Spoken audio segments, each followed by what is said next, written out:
Hi, PRS healthy ಕುಕ್ಕಿಗೆ ಸ್ವಾಗತ. ಇವತ್ತಿನ recipe ಸಿಂಪಲ್ಲಾಗಿ ರವೆ ಉಂಡೆ ಹೇಗೆ ಮಾಡೋದಂತ ತೋರಿಸ್ಕೊಡ್ತಾ ಇದ್ದೀನಿ.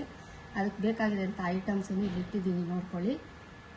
1 ಕಪ್ ರವೆ, ನೀವು 2 ಕಪ್ ಹಾಕ್ಕೊಂಡ್ರೆ 2 ಕಪ್ಪೇ ಸಕ್ಕರೆ ಹಾಕೋಬೇಕಾಗುತ್ತೆ. 3 ಕಪ್ ರವೆ ತೊಗೊಂಡ್ರೆ 3 ಕಪ್ಪೇ ಎಲ್ಲನೂ ಜಾಸ್ತಿ ಹಾಕೋಬೇಕಾಗುತ್ತೆ. ತೋರಿಸ್ತಾ ಇದ್ದೀನಿ, ನಾನಿಲ್ಲಿ ಒಂದೊಂದೇ ಕಪ್ ಮಾಡಿ ತೋರಿಸ್ತಾ ಇದ್ದೀನಿ. 1 ಕಪ್ ರವೆ, 1 ಕಪ್ ಸಕ್ಕರೆ, 1 ಕಪ್ ಕೊಬ್ಬರಿ, 4 ರಿಂದ 5 ಏಲಕ್ಕಿ, ದ್ರಾಕ್ಷಿ, ಗೋಡಂಬಿ, ತುಪ್ಪ, ಇದಿಷ್ಟು ಹಾಕ್ಬಿಟ್ಟು ಹೇಗೆ ಈಸಿಯಾಗಿ ರವೆ ಉಂಡೆ ಮಾಡೋದಂತ ತೋರಿಸ್ತಾ ಇದ್ದೀನಿ. ನೋಡ್ಕೊಳ್ಳಿರಂತೆ ಬನ್ನಿ. ನೋಡಿ, ಬಾಣಲಿನಲ್ಲಿ ತುಪ್ಪ ಕಾದಿದೆ. ದ್ರಾಕ್ಷಿ ಗೋಡಂಬಿ ಸ್ವಲ್ಪ ಫ್ರೈ ಮಾಡ್ಕೊತಾ ಇದ್ದೀನಿ, ಸ್ವಲ್ಪ ಬ್ರೌನ್ ಕಲರ್ಗೆ ಬರಲಿ. ನೋಡಿ, ಇಷ್ಟು ಅದಕ್ಕೆ ಬಂದಿದೆ.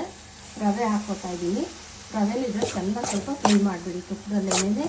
ಚೆನ್ನಾಗಿ ಒಂದು 5 ನಿಮಿಷ ಫ್ರೈ ಮಾಡಿ. ನೋಡಿ, ಉರಿ ಸ್ಲಿಮ್ಮಲ್ಲಿ ಇಟ್ಕೊಂಡು ಒಂದು 2-3 ನಿಮಿಷ ಹುರಿದ್ಬಿಟ್ಟು ಆಮೇಲೆ ಸಕ್ಕರೆ ಅದಕ್ಕೆ ಮಿಕ್ಸ್ ಮಾಡ್ಕೊಳ್ಳಿ. ಮಿಕ್ಸಿಗೆ ಹಾಕ್ತಾರೆ, ಮಿಕ್ಸಿಗೆ ಹಾಕೋಬೇಡಿ, ಇದರಲ್ಲೇ ಕರ್ಗೋಗ್ಬಿಡುತ್ತೆ. ಒಂದು 2 ಸೆಕೆಂಡ್ ಹುರ್ಕೊಂಡ್ಬಿಟ್ರೆ ಸಕ್ಕರೆ ಅದರಲ್ಲೇ ಕರ್ಗೋಗ್ಬಿಡುತ್ತೆ.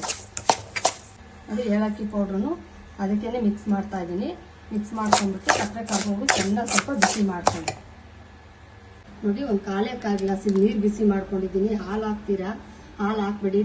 ಇವತ್ತು ತಿನ್ನೋಕೆ ಪರವಾಗಿಲ್ಲ, ನಾಳೆ ನಾಡಿ ತಿನ್ನೋಕ್ಕೆ ಹಾಲು ಸ್ಮೆಲ್ಲೇ ಬರುತ್ತೆ. ಅದಕ್ಕೆ ಹಾಲು ಹಾಕಿ ಮಾಡಲ್ಲ ನಾನು. ಒಂದು ಸ್ವಲ್ಪ ನೀರು, ಒಂದು 1/4 ಗ್ಲಾಸಷ್ಟು ನೀರು ಸೈಡಲ್ಲಿ ಬಿಸಿ ಇಟ್ಕೊಂಡಿದ್ದೀನಿ, ಬಿಸಿ ಮಾಡ್ಕೊಂಡಿದ್ದೀನಿ. ನೋಡ್ಕೊಳ್ಳಿ. ನೋಡಿ, ಯಾವುದೇ ಕಾರಣಕ್ಕೂ ರವೆ ಸೀಸ್ಕೊಬೇಡಿ.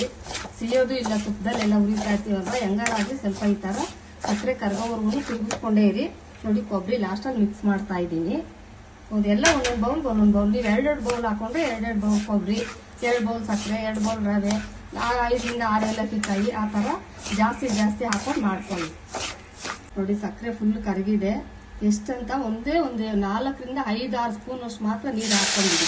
ಇಷ್ಟೇ ಸಾಕು. ಇದರಲ್ಲಿ ಒಂದು 5 ನಿಮಿಷ ತಿರುಗಿಸ್ಕೊಂಡಿಡಿ. ಈ ಥರ ತಿರುಗಿಸ್ಕೊಂಡಿಡಿ. ನೋಡಿ, ಎಷ್ಟು ಕ್ಲೀನಾಗಿ ಒಂದು ಅದಕ್ಕೆ ಬಂದಿದೆ. ಬಿಸಿದೇನೆ ಸ್ವಲ್ಪ ತಣ್ಣೀರು ಇಟ್ಕೊಂಡು ಬಿಸಿದೇನೆ ಉಂಡೆ ಹೇಗೆ ಕಟ್ಟೋದು ಅಂತ ತೋರಿಸ್ತೀನಿ ಬನ್ನಿ. ನೋಡಿ, ಫಸ್ಟ್ ತಣ್ಣೀರಲ್ಲಿ ಈ ಥರ ಕೈ ನೀರು ಮಾಡ್ಕೊಂಡ್ಬಿಟ್ಟು ಹಾಲು ಹಾಕ್ತೀರಾ, ಹಾಲು ಹಾಕ್ಕೋಬೇಡಿ. ನೋಡಿ, ಈ ಥರ ನಿಮಗೆ ಎಷ್ಟು ಅದಕ್ಕೆ ಬೇಕೋ ಅಷ್ಟು ಥರ ಉಂಡೆ ಕಟ್ಕೊಳ್ಳಿ. ಸೂಪರಾಗಿ ಬರುತ್ತೆ. ನೋಡಿ, ಬಿಸಿನೇ ಸ್ವಲ್ಪ ಕಟ್ಕೊಂಡ್ಬಿಡಿ. ನೋಡಿ, ಎಷ್ಟು ದಪ್ಪ ಬೇಕೋ ಅಷ್ಟು ದಪ್ಪ ರವೆ ಉಂಡೆ ಕಟ್ಕೊಳ್ಳಿ. ಬರುತ್ತೆ, ಆರಾಮಾಗಿ ಬರುತ್ತೆ. ನೋಡಿ, ಬಿಸಿ ರವೆ ಉಂಡೆ ರೆಡಿ ಆಗಿದೆ. ಎಲ್ಲ ಈಸಿ ರೆಸಿಪಿನೇ ಹೇಳ್ಕೊಡ್ತಾ ಇದ್ದೀನಿ ಕಲ್ತ್ಕೊಳ್ಳೋರಿಗೆ. ಈಸಿಯಾಗಿ ಹೆಂಗೆ ಮಾಡಿ ಕಲ್ತ್ಕೊಳ್ಳೋದು ಅಂತ ತೋರಿಸ್ತಾ ಇದ್ದೀನಿ. ನಾನು ಉಂಡೆಯಲ್ಲಿ ಮೀಡಿಯಮಾಗೆ ಕಟ್ಟಿದ್ದೀನಿ.